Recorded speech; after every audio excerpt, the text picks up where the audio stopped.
Hello everyone, welcome back. Tonight we're going to graft apple trees. If you've never done this or never fooled with this, but you like to grow things, experience fooling with plants, farming, whatever, this is one of the neatest things you can ever do right here.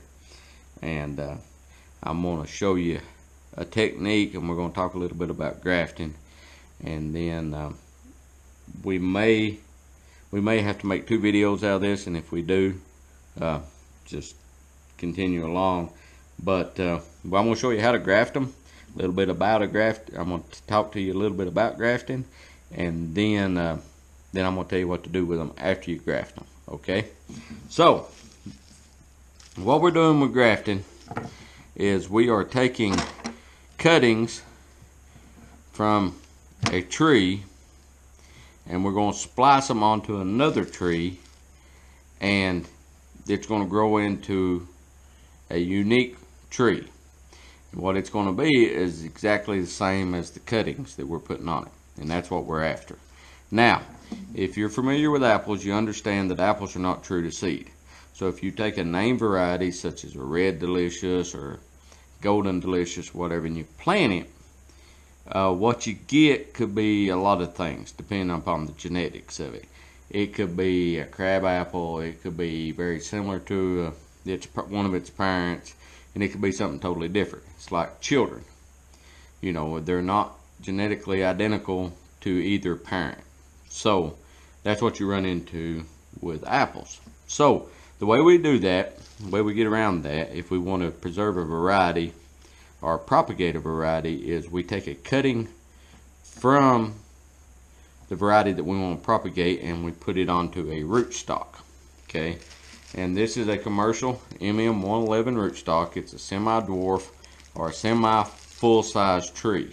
It's a good rootstock for a homeowner, backyard orchardless, something along those lines. So that's the rootstock we're going to be using. Now, a little bit about these 2 components. This is 1-year-old wood. When I prune my trees, I want to save the 1-year-old wood. And if you'll go back and look at the Pruning the Apple Trees series, there's 3 videos.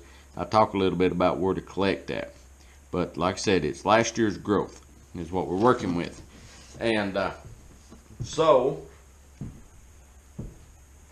that's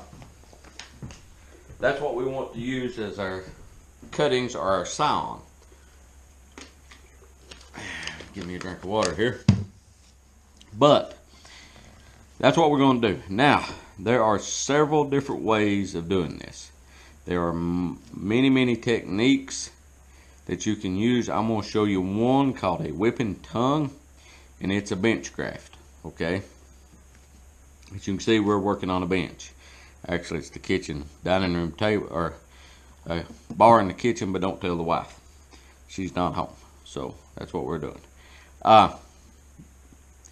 So we got our commercial rootstock, and we got our cuttings, and the variety that I'm working with here is a Newtown or Albemarle Pippin. According to the literature, this was the first apple exported from the colonies back to Europe, and Benjamin Franklin loved them. When he was in Paris, he requested them. Good keeping apple. So that's the apple we're grafting, okay? And like I said, this is an MM111 rootstock. I like commercial rootstock because I know what I'm going to get. You can use a seedling. You can plant an apple seed, let it come up, cut it off, and graft it. You can do that. But we're going to keep this pretty basic how-to video, because I could go on for 4 or 5 hours on how to graft apple trees. And I'm very dry tonight, so I'm drinking lots of water, so bear with me. But like I said, this is known as a whipping tongue. It's a bench graft. Now, when we do this graft, both our scion, our cuttings, our variety we want, and our rootstock are dormant. And everyone knows what that means. That means they've not put out, they're not actively growing. They're in the dormant stage in the wintertime. Now, when you're grafting apple trees, there's a couple things to keep in mind. The rootstock is going to bring some characteristics to the final product, and the scion are going to bring some characteristics to the final product. The big thing the rootstock is going to bring is the size of the mature tree.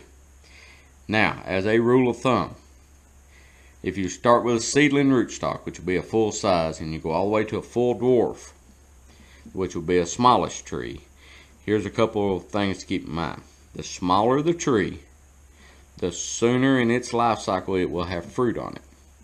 The more of a chance that it will need to be permanently staked, and the less drought resistant it's going to be. And the shorter the lifespan of the tree. The bigger the tree, the longer it's going to take, as a rule of thumb, to have fruit on it in its life. The more well anchored it's going to be, and the more drought resistant it's going to be, and it's going to live longer.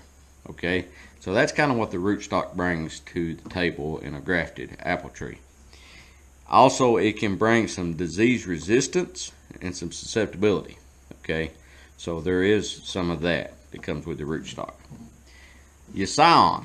The number one reason for choosing a scion is the variety. What apple is it? That's the number one reason for the scion. Also, some of them are more vigorous growing, so they're going to grow bigger.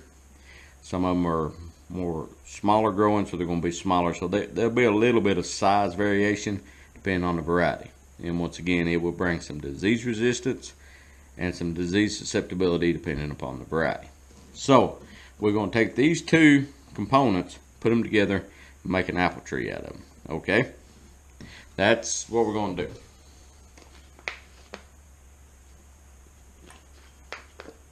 So, step one. And like I said, I have brought none of my tools with me.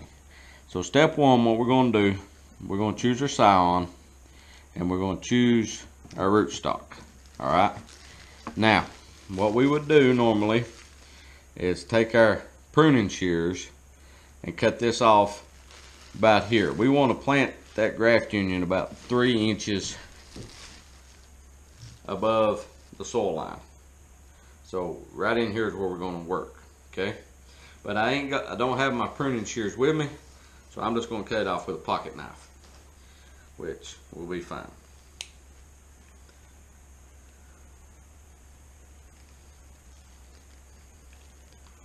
And we're going to just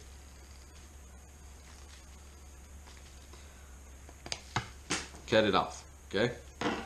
Now, I'm going to get my scion, and you can see on the end where this is dried up, I'm going to cut it off too. Like I said, normally I'd use pruning shears for this, but I don't have them with me, so I'm going to use that. Now, if you're going to do any grafting, get yourself a grafting knife. There's different brands, different makes, models, different price ranges on these. But these are handed. They are right-handed and left-handed, and this is a right-handed knife. A grafted knife is sharpened on one side. It's like a drawing knife or a blade in a wood plane. The other side's flat, okay? And it is extremely sharp. You can do it with a pocket knife. It's been done for years, but a grafted knife works much better. If you're going to do much of it, I'd recommend getting you one of these, okay? So, this is a little Victorinox, works fine. It is, this is a budding blade, which is another type of technique, grafting technique that we won't talk about, but just so you know, that's what we got here, okay? All right. We're going to stop here with the knife, and we will continue on in part 2 of how to graft an apple tree. And in that part, we'll make our 2 cuts and put our 2 pieces together and explain about the critical components of that. Alright, so until next time, if you like what we're doing, subscribe to us, comment, let us know what you think, and take care of yourself. We'll talk to you guys later. We'll see you in the next video when we actually cut these two and put them together. Goodbye.